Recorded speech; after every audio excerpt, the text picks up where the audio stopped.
guys, to another episode of the Most Potato Podcast. And thank you for waiting. We've been on a little hiatus because we've run into financial troubles lately. There's been lots of crimes that we've been doing, and with lots of crimes. We're going to jail. Well, I just got COVID. I don't know what the fuck he's been doing. Yeah, so we meant to do a season 3 part 1 review of Bridgerton along with season 2 for the podcast, and then Jess and I got hit with COVID around the same time. Yeah. So we had spent the last couple weeks just recovering. Even though we felt fine, there was like a lot of coughing here and there, and there was no way we could record with just inflamed chest for like a week. Yeah. So we're good now. We're all healthy. We're fine. We're alive. Thank goodness. We shaved off 10 years of our lives, maybe? Yeah, well, about like 3, according to the science journals. You're probably like 6. 6.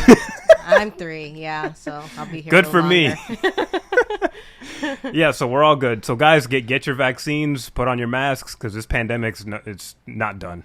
But we're back, we're all good now, and we're ready to talk season 3 of Bridgerton and the entirety, because we couldn't do part 1, and then so we're gonna do part 1 and part 2 in its entirety. And I gotta say, like, that, first of all, let's talk about like the month-long break that we had between seasons. I think it's the stupidest freaking thing that any platform is trying to do right now. Yeah. There's literally no reason for the cutoff for the first 4 episodes and then the last 4 episodes. It's really just because Netflix and all these other services are just trying to like strong arm you into their service, and they're just like, you're not going to quit us yet. We know you be churning and rotating different streamers, like, that's true. And it's just like, yeah. It would have been better if we had the whole season to binge. Either do that or just do like the weekly model, because Weekly would have been way better. I know I always complain about weekly, but that would have definitely been better. Yeah, it's a bizarre viewing experience where you're going through it, you're binging through the first 4 episodes, and then you just slam the brakes out of nowhere, and then you can't get on for like another month. Yeah. And it's just like a really stupid scheme that it ruins the viewing experience. Honestly, if any of you guys like have watched this stuff, like these shows with like these weird intermittent breaks, if you really like that, please let us know in the comments and explain what's wrong with you. Yeah. Because what the hell is that? Just what? I miss regular TV, man. Classic TV was just... Too. Oh my God.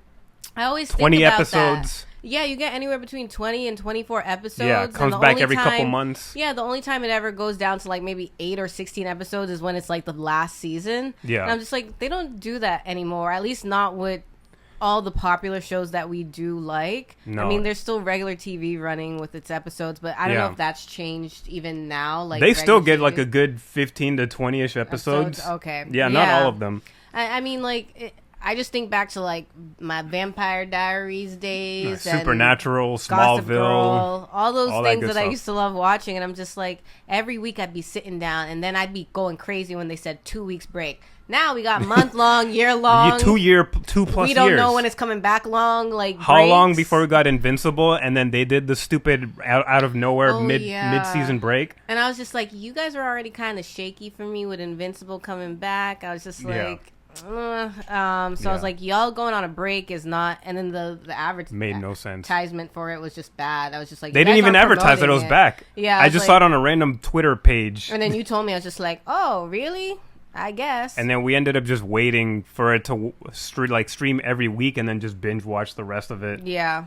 So guys, streamer services, do not do this stupid mid-season thing. It's not working. Like, you're just forcing people to stay on your platform, but you're ruining the viewing experience. I'm gonna go back to reading books like I used to.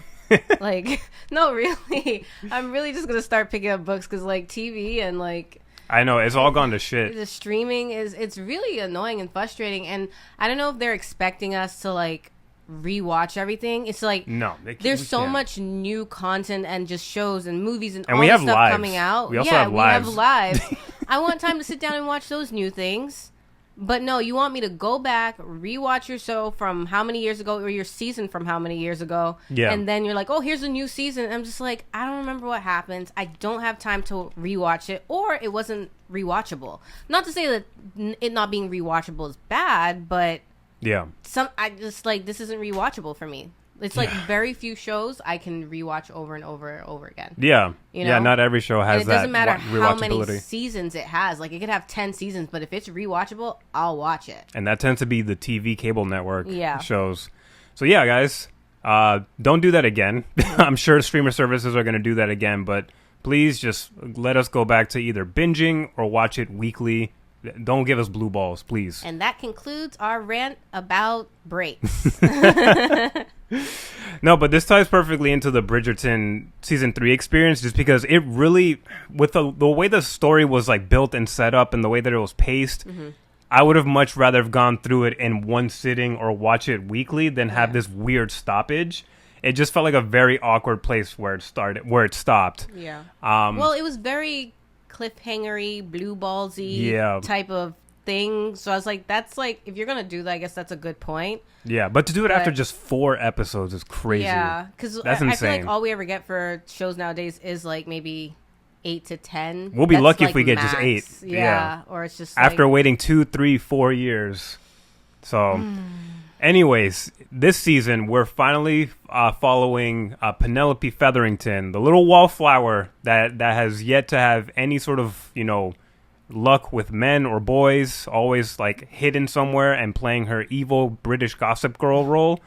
She's finally at the forefront as she's searching for a husband, as she tries to escape the clutches of her evil, crazy ass, awful mother. Portia ain't that bad. Penelope enlists Colin's help to find her a suitor to marry, but little do they know, they end up falling in love with each other. Obviously, that setup was just like there from the start. However, the shadow of her alter ego, Lady Whistledown, looms over her and the Ton as well, and destroys or threatens to destroy everyone's happiness, including hers. And I just want to say off the bat, this season was probably like the weakest one. Yes. Out of the 3 that I've watched, between season 1, 2, and 3, I didn't watch the prequel season for... Okay, here we go. He keeps saying, I watched the prequel. I watched that with you. I was watching... I didn't watch it in its entirety. Yeah, like... Anyways. And then I try to make him watch it. He's like, no, I've already seen it. I'm like... Regardless. Okay. But... I watched most of the seasons. Yes. Collectively, this one's the weakest. Yeah. Yeah, and I was kind of surprised because I didn't think they would fumble it so hard with such a big plot, which is the Lady Whistledown plot. It's like she's the one moving all the chess pieces in society. Yeah. And for her story to be like the most mediocre one out of the 3 main seasons, that just blew my mind. I was like, what happened here, guys? You just fumbled real hard. Yeah, I don't know what, like, the first part was good. Yeah, good setup. I was like, okay, this is a good setup. It seems like there are stakes. Major stakes, yeah. The part 2 came, I was going to say season 2. Part 2 came and I was just like, this feels rushed. This just feels, it doesn't feel like believable. I'm not like wrapped up in the story. It felt, a lot of shit was not plausible for me.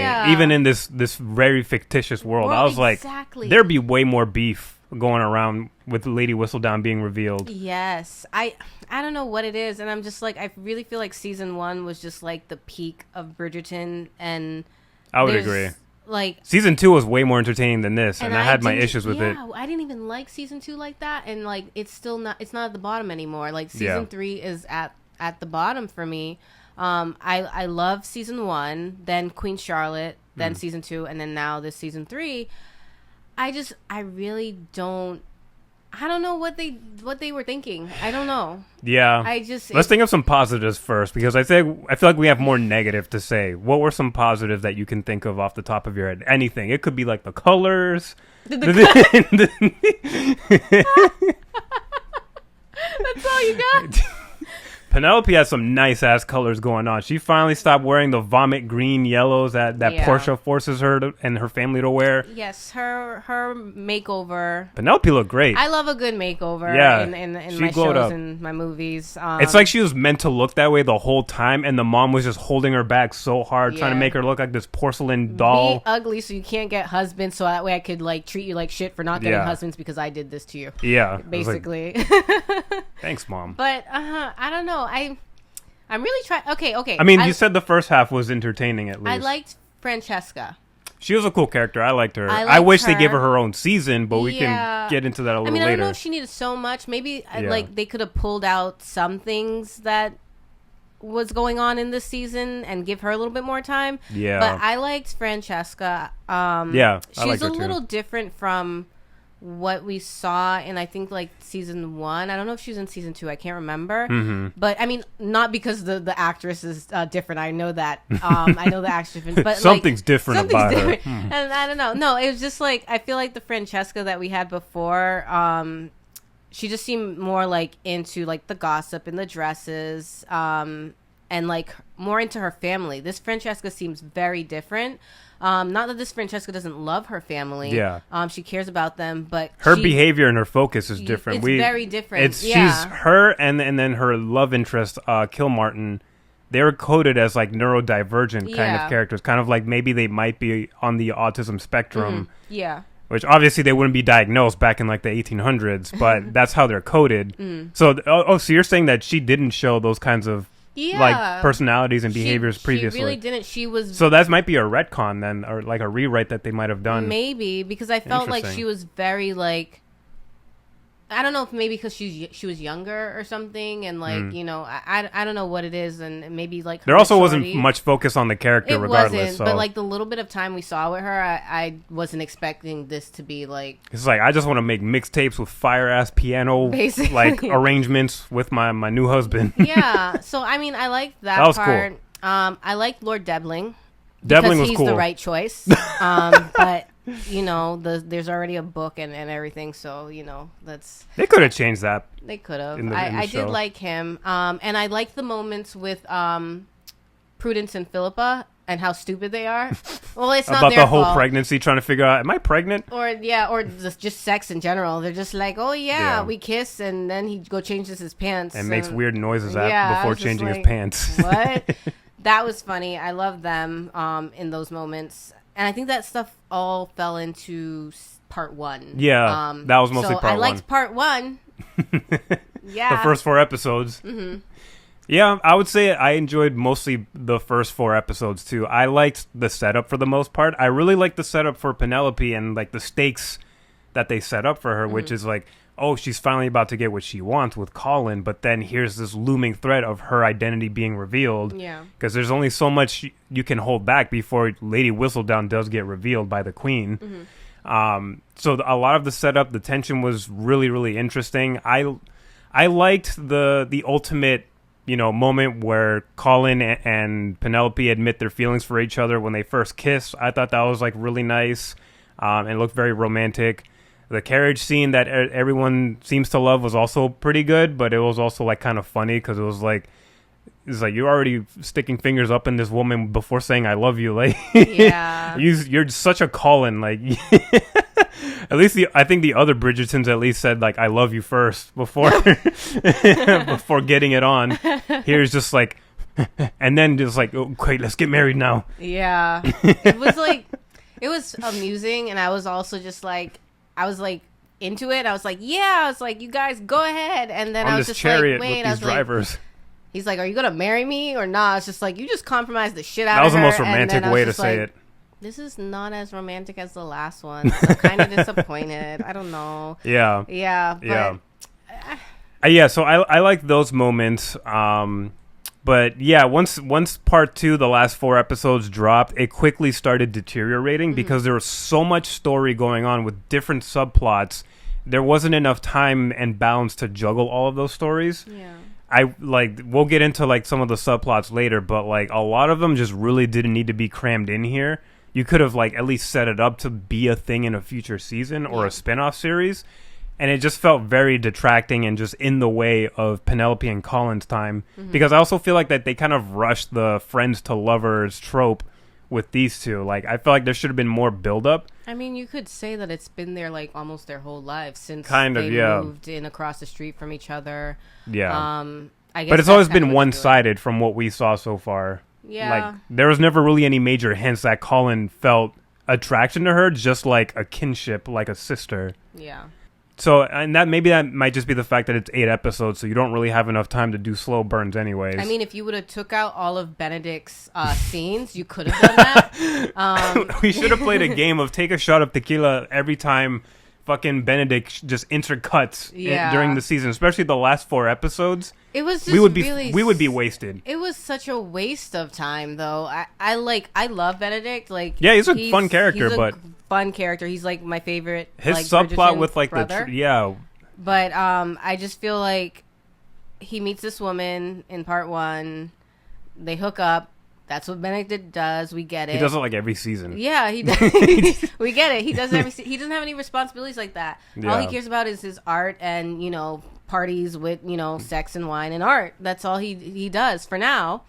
And they just kept doing these awkward things where they kept cutting to his scenes with Tilly. Yeah, just making out in the bed or talking about like, oh, like I want to do this, I want to do that. Yeah, and I was just like, and then just quickly cuts after that. Not even a full conversation. I was like, what? I was so confused. Did they forget to delete this? Probably. I really didn't like that for the season. I didn't like it for Benedict, and then that's why I'm just like, they could have like done a little bit more with Francesca's story or even Colin and Penelope's story.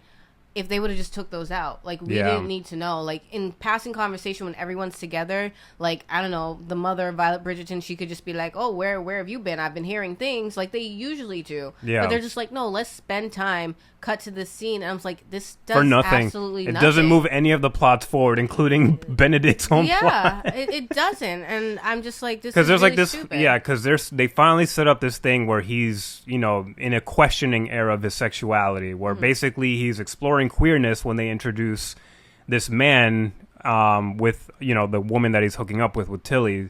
So now he's doing threesomes with, his kind of girlfriend, not girlfriend, and then this guy. He finally gets to explore his sexuality with a man, and I'm like, that's cool. I could have told you 2 seasons ago that he was probably going to do something like that. Mm-hmm. They just kind of blew their load and wasted that. Oh, not that load. They really blew it, and then it's just like, that could have been like its own season as well, or it could have been part of another season where he could have more time to explore that shit. Now it's just kind of like, he's already done that, so like, what is his next step in the story? Yeah. And then it kept getting in the way of the main story, which is already feeling kind of rushed because there's like all these other subplots that they want to fit in here. It just made like the watching experience pretty like frustrating because it cut to Benedict stuff so many times with no sort of progression in those scenes. It just felt like random delete footage that should have been deleted in the final cut because it just intercuts randomly. It's so weird. So I'm that's like one of like the main frustrations of the last 4 episodes too. It's like there's like not a lot of focus on the main story. Yeah. It just gets so like disorganized and jumbles all over the place because it's trying to tie up so many loose ends in this very short. It's 8 episodes is still like not a lot. Like each episode is like 50 minutes ish. To an hour, yeah. Yeah, which is fine. But when you try to juggle all of these other subplots that could be rich in storytelling. Mm-hmm. It just messes up the viewing experiences for me personally, at least. Yeah, that one could have definitely been pulled out, and I don't mind focusing on like Francesca and her finding a husband because I feel like that didn't have to take long, which it really didn't. Yeah, she's a very quiet character. She's in the background kind of, but we know that this is going on, but it's not that important.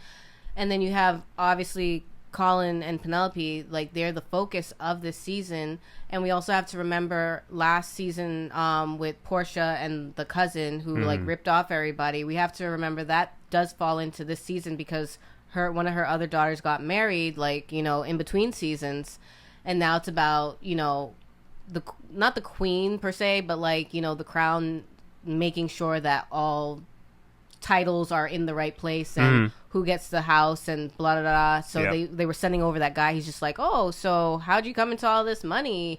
Will you have an heir to take this place over and stuff? So that was also something that leaked into here, which doesn't have to take up the whole season, but was also something that needed to be tied up neatly. As well, because everybody's like wondering, well, what do they do now about that? Especially with having Will Monbridge and his wife. Their son inherits this like whole estate with servants and all that stuff like that, and they like made a point. I don't know, a lot of people were saying what was the point in them and their family, and I can get that a little bit because they don't really, their subplot was boring as shit too. It didn't develop, it didn't do anything. I think it was just some blue collar worker getting used to high society and then leaving his life behind. And I think they like kind of put that in there just to be like, oh look, people inherit stuff, and it's just like, what's Portia gonna do? I'm just like, you guys could have just told us. You could have just had the guy came and been like, hey, like this whole sketchy thing of you coming into all this money is kind of like, you know, weird. Yeah. Unless you have a male heir, then, you know. Yeah. That was important to this season, I feel like. Eloise and Penelope's relationship, Eloise and Cressida's relationship as well too. Mm-hmm. More subplots. Which I did like the Cressida stuff for the most part. I thought she was gonna be like redeemable. Yeah, they were setting up a redemption arc. And I'm tired of all the posts, the articles about justice for Cressida, or did Cressida get played dirty? She's been playing dirty since season 1. What have you been watching? I was like, Sirs and madams. If she would have like not try to blackmail Penelope and not take credit for Whistledown, not have a big ass forehead. Sorry, that was mean. Then I would have been like, there's something we can do for her, because I started to feel like I was feeling some remorse for her, especially because her dad was gonna marry her off to this like old strict loser guy that was basically just like him. I was just like, damn. I was like, how long has she been on the marriage market? And like, I mean, it's because she sucks, but I was hoping that maybe something would be different for her. I don't know. I was like, maybe Lord Devlin want to put her on the ship with him and take her, but she like, there's just something not likable about her. I thought they were gonna like try to change that, and it didn't happen the way I thought it would. And then I was just like, she got basically shipped off to go live with the aunt in Scotland or wherever the hell it was, and I just could care less. Yeah, that was way less satisfying than if she actually changed for the better and was starting to make better decisions about her life. And to the TikTok or whatever it was that I saw where they're just like, oh, Cressida, when she was being taken away, she had chains in her hair, and in the last scene Benedict had a key. I hope they get together. You're stupid. Whoever came up with that theory, I don't know if it's in the books or whatever. I'm not gonna read anymore because like I can't even get through book 2 with Kate and Anthony. That shit's hella dry. That is stupid. Benedict does not need to end up with Cressida. That don't make no type of sense. He is a man of the world. He's got so many holes in different area codes. And I'm just like, you guys want to save her? Just let her find someone who is kind to her, and she can marry. She could marry a nice, handsome farmer. Or I don't know. She could be a spinster. I'm fine with that too, because who cares? Yeah. Like, at this point, who cares? Her parents don't care. I don't care.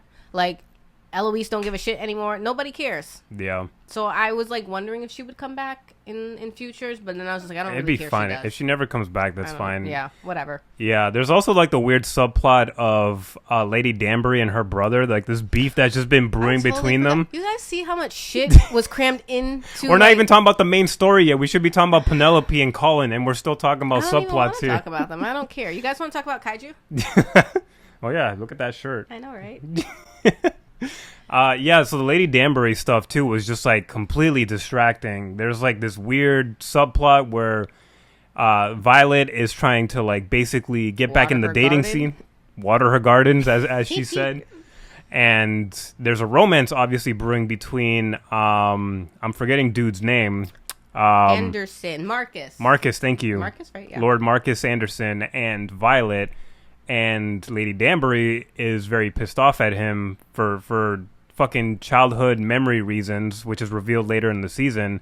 And that whole issue got squashed with one simple conversation between the two that they could have had easily as soon as he returned from whatever travels he was doing. He could have wrote a letter. I mean, she probably wouldn't have responded, but... They could have hashed out this conversation like decades ago. Mm-hmm.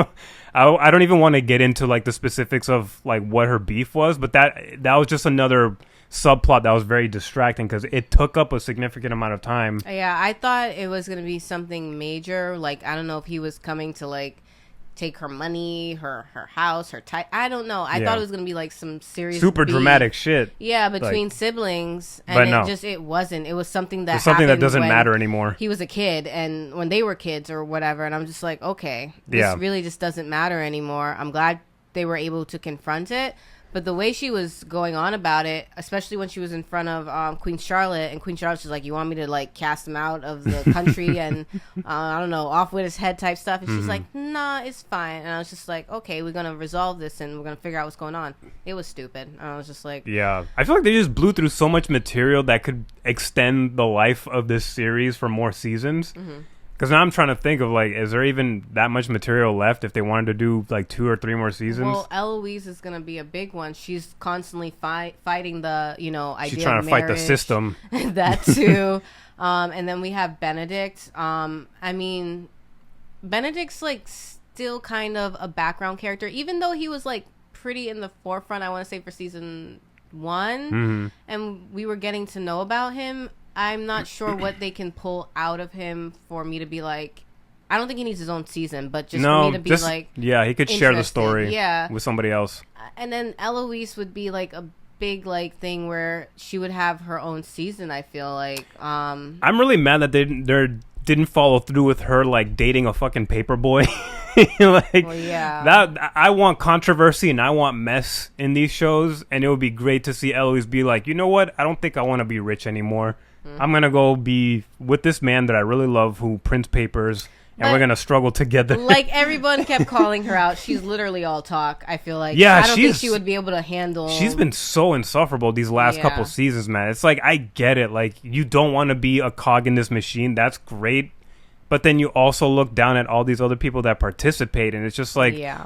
Well, like, specifically with season 1 with her and Daphne, like, she really tried to shit on Daphne's excitement for her engagement.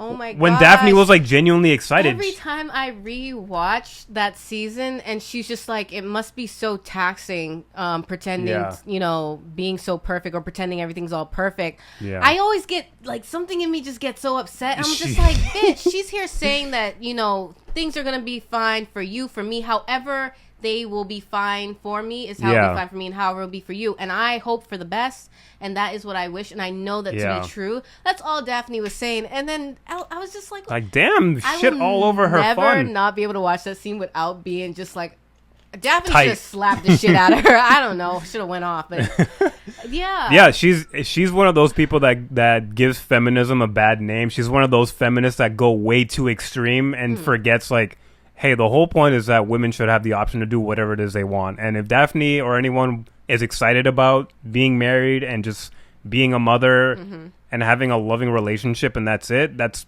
perfectly fine as long as they have the option to do that and they're not forced into it. So, yeah, that's like a whole thing. And I hope that she does get like her own season, because I feel like Eloise's character has a lot of resolution to make, even after this season with making up with Penelope. Yeah. She's still got like a lot of things to resolve with her own Well, I'm hoping her travels does change and mature her for the better, because like you said, like, how are you gonna be talking all this talk and then like you said, putting people down and, you know, not even be able to back it up. And sometimes I do feel like she is in fact jealous of Whistledown, jealous of Penelope, you know, because of what she's done. It is something like amazing for a woman to do. Right. In that time, in that setting, even if it is fiction, most of it, but it's good, and I can see her being jealous of it. Yeah. And I'm just like, either you're like for it or you're against it. And I get the conflict with like Penn lying or of course, not, you know, and then talking shit about her ruining everybody's reputation. The Bridgertons, Eloise, like in season 2, I was just like, it was pretty bad, and I can understand that, but I don't know. I hope Eloise gets a season that's like really good and makes her more likable. I like her, but like sometimes I just want to punch her in her face. Yeah, I just want to sweep the leg. Sweep the leg. Yeah. Back to Colin and Penelope though. How do you feel about their romance? I don't like it. She should have picked Lord Debling. Colin's a fuckboy. It's not romantic at all. It's ridiculous. I feel like it's like a little schoolgirl crush or like a childhood crush that you had, and then you finally get it, and like I realized it was shit. Penelope's not realizing that it's shit. But it's just like, I love you, Colin, but I'm Whistledown, and I'll never give it up. I'll never give it up. I'm Batman. And he's just like, well, you need to, because you need me. And I'm just like, well, we don't. The misogyny is real. Yeah. And then when they found out how much money she had, too, they were just like, what? Damn, and yeah, then, she stacks more paper than you, Colin. Come on. Basically. And you could get your game up. I hated seeing him just, I mean, I guess it's He felt kind of threatened by her. Yeah, you have to think of how it is in that time. Yes, it was normalized, but it was still very wrong. Yeah. Like just the setup of this world, the setup of a society where women are forced to depend on men to survive.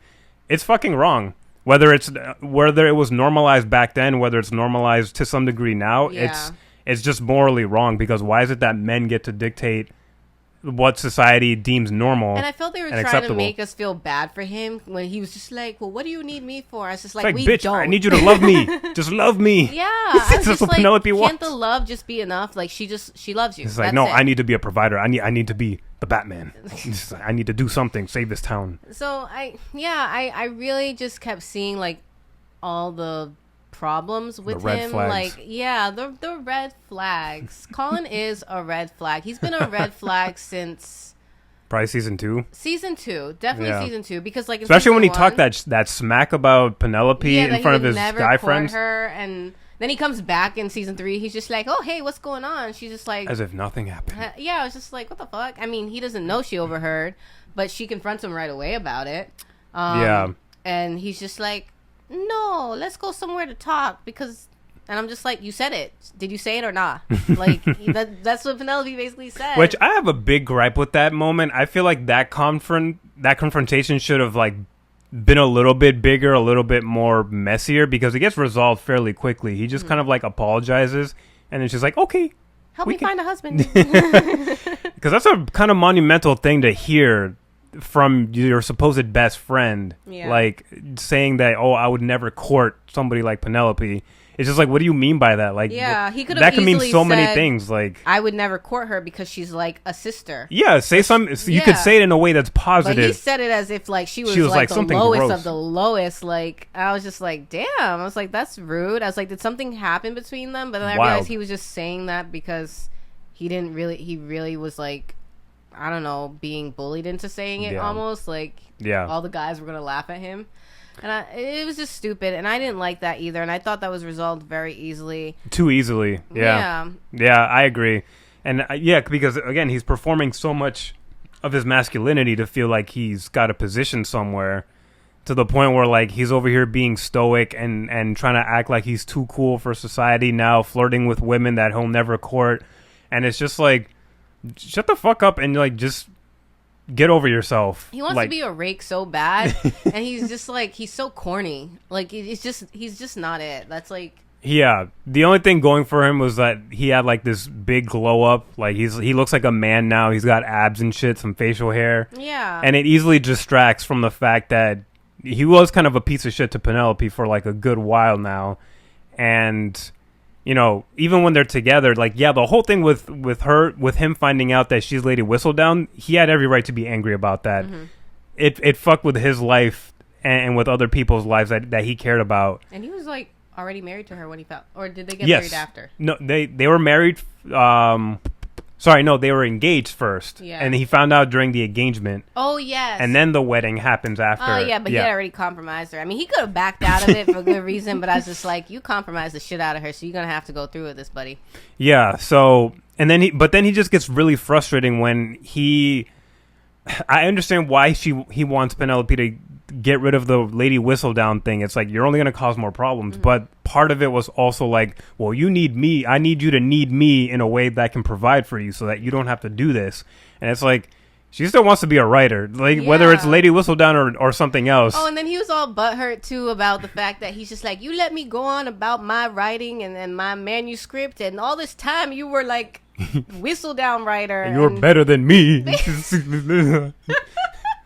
I'm like, motherfucker, take a compliment. You're one of the most renowned writers in the town. Is telling you, hey, you got some fire pen game. Like, she's genuinely, she wouldn't say some bullshit like that to you. Like, it was those are the moments that piss me off. Yeah, that's why so I was just like, he's just a bunch of different red flags. And, and you know what? Even before the season, and a lot during the season, whenever he talks to Penelope or about Penelope or just to her, he's just like, you make me feel like I'm this, I'm that. He's always saying, to me it sounds like he's like, oh, I like you because you make me feel like I'm better. You make me feel like it's like I feel so heard by you. Yeah. You always make me feel like I can do more and be more. It's just like, why don't you love her just for the simple fact that you love her? And she's Penelope and love her for what she is and what she does. Not just for what she can provide. Yeah. That's what I always hear from him. He never once says, like, I want to just do everything with you.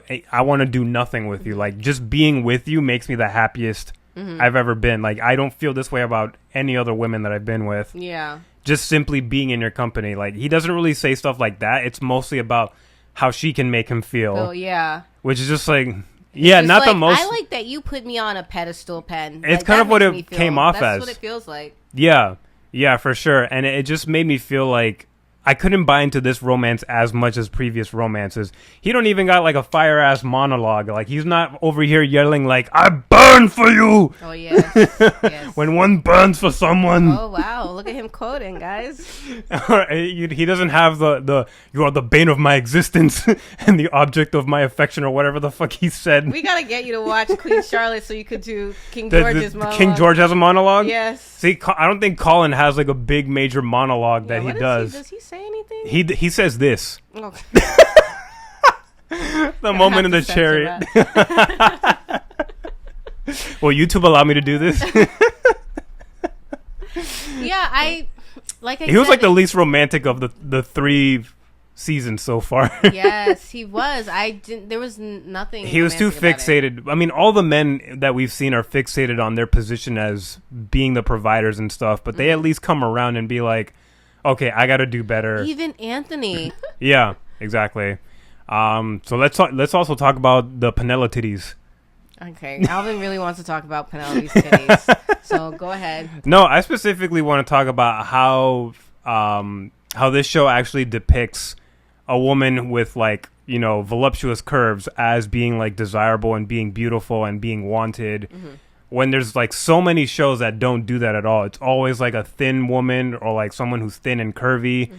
You never get to see like, plump people, fat people, chubby people being the object of somebody's desire in a lot of fiction. That's like, I can't think of media off the top of my head where, the main object of somebody's desire is somebody who doesn't look like this picture perfect thing that society forces on you. Yeah. I like the sex scene that they had for the first time with Colin and Penelope. As much as I wasn't really into the relationship, I appreciated the dynamic and like the depiction of these two engaging in sex for the first time, because Penelope is a virgin and they acknowledge that, which is really, I think, important. Yeah. There's so many freaking shows where a teenage girl is losing her virginity for the first time and not once does she feel uncomfortable or like doesn't feel pain, or the guy doesn't check on her to be like, do you want me to stop? Do you want me to continue? They just do it and everything's great and wonderful. Yeah, no condoms involved either. It's like either the condom just teleports to the penis or they just don't use it. There wasn't a condom involved in this one.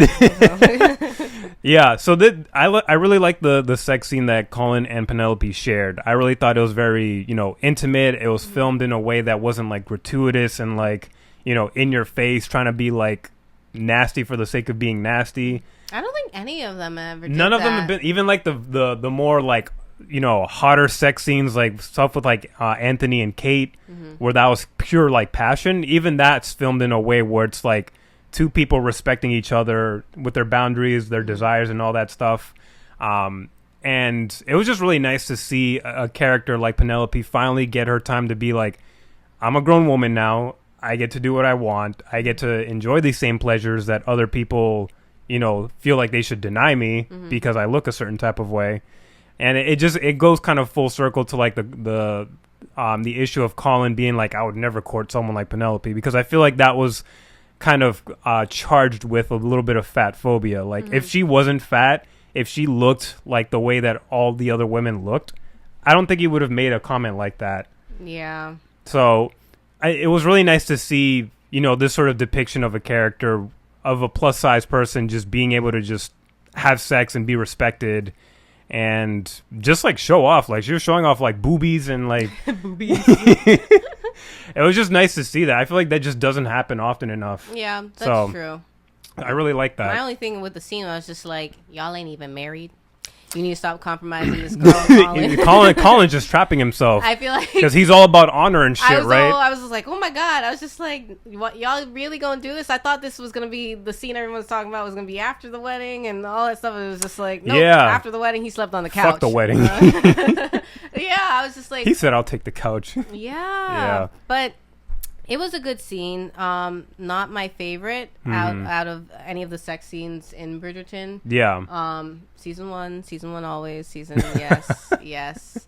And that's not because I find Simon more attractive than Colin. It was just a way better it was just scene. the story and the chemistry with those characters. It was something that you could get behind more. Yeah. I think. Because with this one, it's like, we're watching these two people have sex, and we don't really want to be in a relationship just because it's too messy for the wrong reasons. Maybe that's what it is. It's like, I'm not rooting for this relationship. Yeah. And then, like, with Kate and Anthony, it's just like, it felt like it needed to happen because you guys won't shut the fuck up.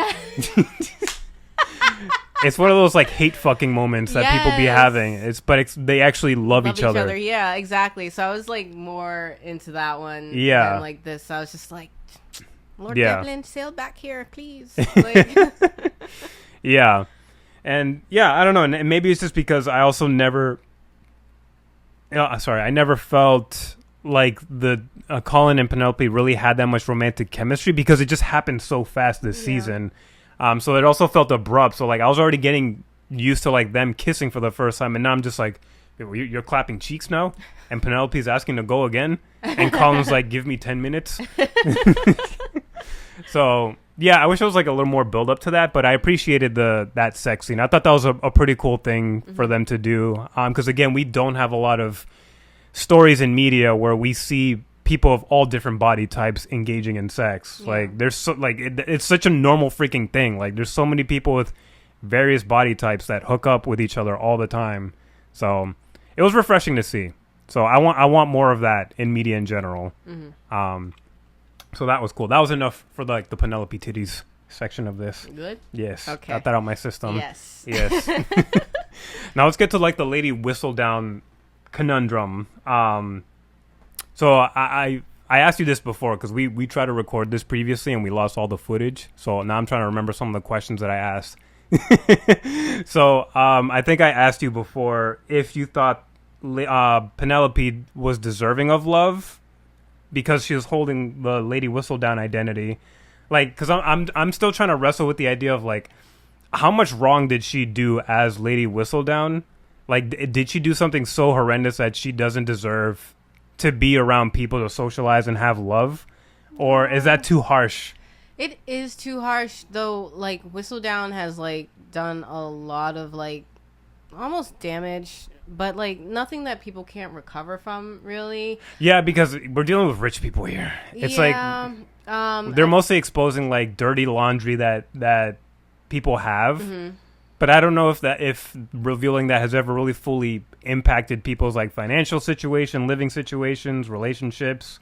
Maybe relationships, but I don't know. I feel like the time in like season 1 with Nigel Burbrook, like all the gossiping led to her being able to publish something that, you know, said like, yeah, this guy like, you know, knocked up a maid and doesn't even see the kid or whatever. That helped Daphne. Yeah, it did some benefits. Yeah, but then like season 2 with Eloise going to see that Theo Sharp guy at the you know, publishing place or whatever it's called. Yeah.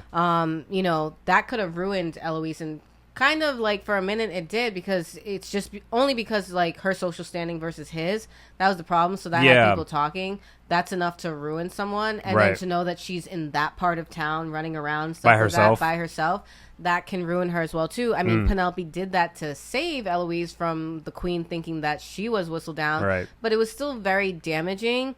And yeah, like, anytime she tried to save other people, it's like you put them in that position to begin with your writing. And it's like eventually, like, they're gonna find out. If they find out, how do you think they're really gonna feel? The people closest to you, you know, you're writing these things about them. That's, you know, that's gonna hurt them.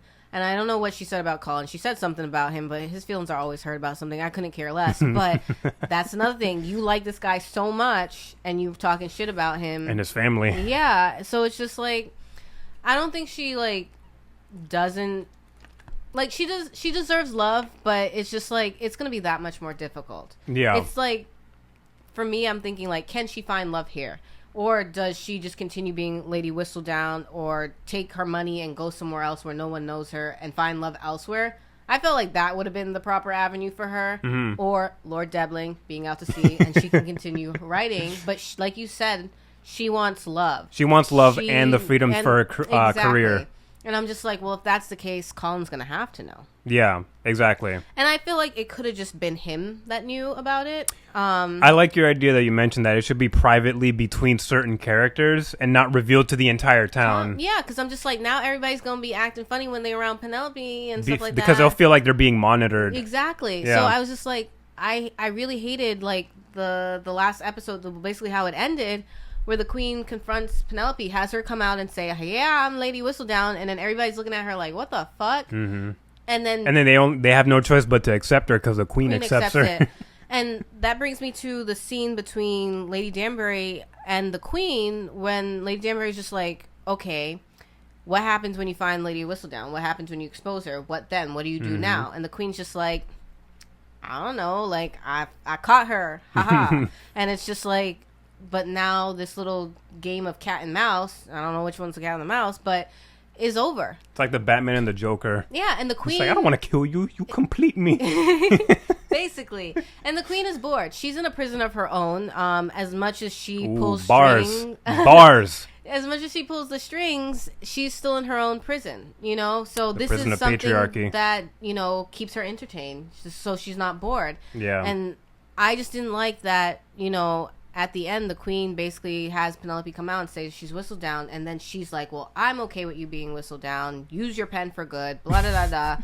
It's just like... Give her the whole Spider-Man pep talk. Yeah, like, what the hell? It's stupid. It really is. That was pretty wild. I felt like the queen could have known, Colin could have known, and Eloise could have known, and they could have just kind of wrapped it up and kept it a secret. So that way she could keep doing what she's doing. Yes, she can still use her pen for good, like, be better about... how she goes about doing things or saying things. So like it should have just been kept private. The rest of the town shouldn't have known that she was Whistledown. Yeah. It just influences all their behavior in a very drastic way. Mm-hmm. If they all know this about their neighbor. It's just like, I really didn't like that. So I was just like, okay, well, I mean, I'm not so worried about what's the queen going to do to keep herself busy now, but it's just like it just seemed really stupid, and like I felt like the queen and Penelope could like work together, but then I also worried about the integrity of Penelope's work with the queen being like, no, you can't do that, because now she there's censorship. Basically, yes, there would be censorship. I feel like, but because I don't know, how is this Lady Whistledown supposed to work in future seasons now? She's always like the main narrating godlike voice that dictates what's going on in society, and now it's just going to be more controlled and like. I don't know. I feel like it'll be less interesting. Yeah, it'll be way less dramatic. I don't know what they're gonna do. I don't feel like I'm looking forward to it. I really didn't like how that panned out for Lady Whistledown at all. Yeah. Yeah. No, I'm in full agreement with you here. I don't think I've got any points where I disagree with you on anything this season. Yes. And the season was not. I don't know. It's not that it wasn't smart. It just wasn't. It wasn't executed to its full capacity. I don't think it was executed in the best way. It's just. It really felt like it blew its load way too much, way too soon. Yeah, I don't know. I feel like it could have dragged down like the Lady Whistledown thing a little bit longer, or like you said, do that ending, that alternate ending that you were suggesting. Yeah. Because then the whole mystique and the intrigue of the Lady Whistledown character is just completely out the window for the next couple seasons. I feel like at this point you might as well wrap up the series here. And it felt like, I don't know, I just felt like Penn was getting off too easy.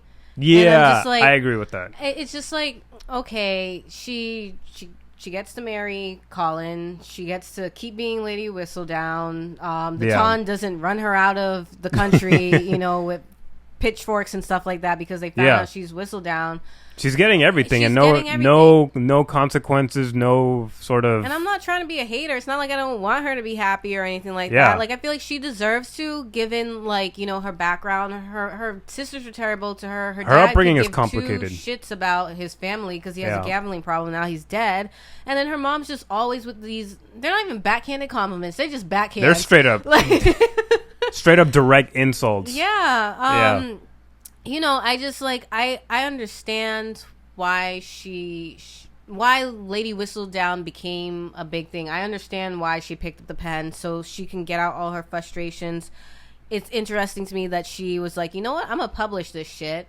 And make money off of it. And make money off of it. And then, I don't know if, like, that was supposed to be, like, her whole thing was to, like, be able to make money off of it so that way she could get away from her family and live on her own and be independent. I don't know if that was, like, as far she thought. She didn't think that far. It doesn't seem like it. It's like when you start a YouTube or a blog and you're just doing it for fun. Next thing you know, you're actually getting paid for it. And it's just like, holy shit, I can do this. Yeah. And so I survive.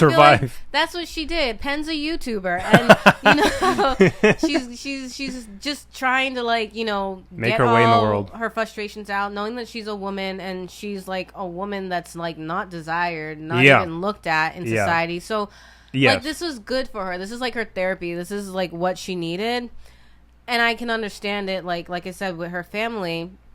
But I don't know. I just felt like she got off too easy. Yeah, I agree. And I really there should have been a lesson learned somewhere, and it didn't feel like it. It just felt like, yep, she was right the whole time. And I don't know if they were trying to slap on the wrist. Slap on the wrist. I don't know if they were trying to be like, you know, things are changing for women, or women see women. And society is still the same as ever. She hasn't moved the needle in the culture. Yes, because the queen, I felt like the queen was just like, yes, I understand what she's saying, so I'm gonna let this slide because I'm a woman. And I just was like, I get the message they're probably trying to, like, say, but it's also, it's weak sauce. It didn't work. It really didn't. There had to be, like, some sort of consequence, and I feel like the consequence couldn't have been her not being able to marry Colin.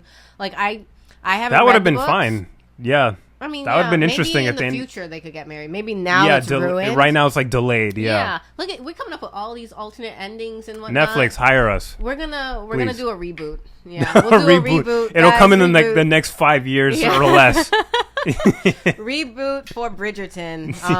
I don't know if we'll be able to recast the same people. Maybe just. Rebooting means recasting. Recasting. Yeah, you gotta pick new people. But Tom Holland as everybody. Chris Pratt as the voice of Lady Whistledown.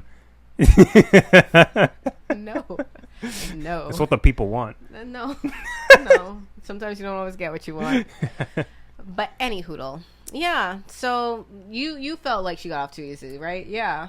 Yeah. There was no real accountability that she really faced. And it goes back to feeling very unrealistic. I'm not saying it has to be so grounded and down to earth to our reality, but it just felt super like perfect bow tie ending in a perfect Hollywood movie where nothing just ever goes wrong for characters. I'm just like, she caused quite a bit of a stir and like some personal like damage to like a couple families. I'm sure they're all going to, a couple of them are going to look at them or look at Penelope with like a lot of vitriol because not everybody was affected the same way. Yeah. So she got off too easily for sure. Not only that, she ends up having the firstborn son to inherit the feathering estate. So she gets literally everything she wants and needs. No problem. And Prudence, they had girls. I was like, watch these two idiots have girls.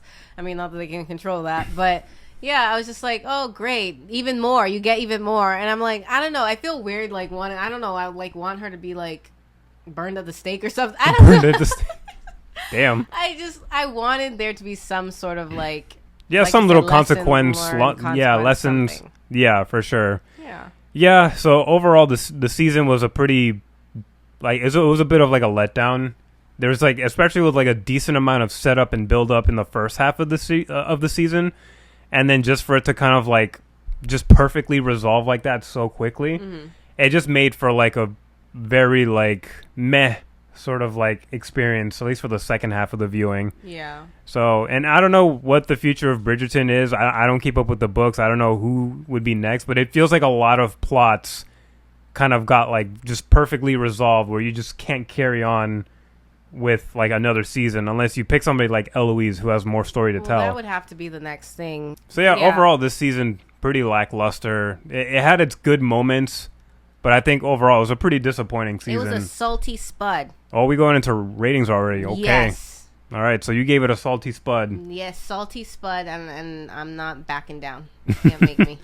You know, when we did our original recording that we couldn't finish, I originally said a light baked potato, but now after more discussion, I think I'm going to be right there with you and giving this one a salty spud. It's like out of 5 stars, that would be a 2 out of 5. So yeah, salty spud. It just like, it's like you could still eat it, but it's very just like overwhelming. Too much salt. It's not good. And it could be much, much better. Yeah. So, yeah. So that's basically Bridgerton season 3. Just it was all right, I guess. All right. I'm disappointed. Yeah, me too. I'm very disappointed, and I think that's why I'm giving it such a low rating. Yeah. Because I feel like I'm rating my disappointment. It's like it's really. I was so excited. I picked up the books. I started reading, and I just was like, wow, this sucks. Like, I think that's what you said at the end of the last episode. I think that's literally what you said. The more I think about it, like, I feel like, so we're going to have to stop talking about this because, like, the more I think about it, it's just, like, it was just disappointing. Yeah. All that weight. I did like Penelope's wedding dress. That was fire. She looked amazing. She looked great. But yeah, I'm disappointed with, just how everything played out, and I'm just disappointed with like the sex scenes too. I'm like, I know I said that they're not bad or whatever, but they weren't as like there weren't that many, and yeah, there wasn't that many. I mean, Benedict took them all up. That's why he took them all, and I'm like, we don't want to see Benedict clapping cheeks. We know he can do it. Like, we're good. Like it just wasn't. It wasn't like season 1. Yeah. And nothing will touch season 1. Nothing will touch season 1, yeah. And it didn't feel believable. Like, it's a fiction world, fictional characters, and I want to be made to feel like it's real. Like, I want to get sucked into it like I did previously, and I just didn't. And I think that's where my disappointment's really coming from. I wonder what everyone else thinks about it. Yeah, guys, let us know in the comments and in the polls and the questions that we'll set up as well. Let us know what you thought of season 3 of Bridgerton. Did you love it? Did you think we were crazy and not liking this season? Or did you feel as disappointed as us? Because I think that would be the correct way to feel. No, I'm just kidding. Everything is subjective when it comes to art. No, so be disappointed because you were disappointed. And we're going to move on because who cares? Who cares? So yeah, guys, let us know all your thoughts on season 3 of Bridgerton. And thank you guys so much for listening. Thank you so much for tuning back in after our long hiatus. We promise not to catch COVID again for like at least another 2 years, hopefully. Never again. I was so pissed I caught it. I went so long. I know. So yeah, thank you guys for listening. There'll be many more episodes to come. There's so many movies and shows that are going to be coming this summer. Can't wait to talk about that with you guys. Remember to like and subscribe and hit notification bells. Do all that good stuff. Tell your moms about it because we need more audiences. And I think moms would love us for sure. Okay. Yes. Yeah. And we'll see you guys on the next one, guys. Bye.